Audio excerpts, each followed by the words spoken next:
सिल्लोड मतदारसंघ असताना संभाजीनगरला कशाला आला? चंद्रकांत खैरे यांनी अब्दुल सत्तार यांना हा खोचक सवाल केला।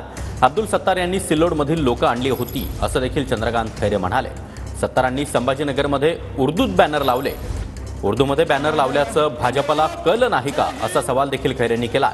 काल संभाजीनगरमध्ये अब्दुल सत्तार यांच्या वाढदिवसानिमित्त कार्यक्रमाचं आयोजन करण्यात आलं होतं।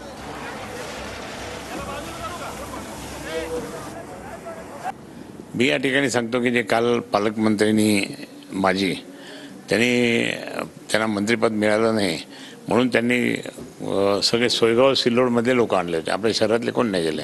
तुमचं सिल्लोड मतदारसंघ असताना आमच्या संभाजीनगरला कशा तुम्ही आले? छत्रपती संभाजीनगरला येऊन त्या ठिकाणी उर्दू होर्डिंग लावले। आता हे भाजपवाल्यांना कळत नाही का? उर्दूमध्ये लावले।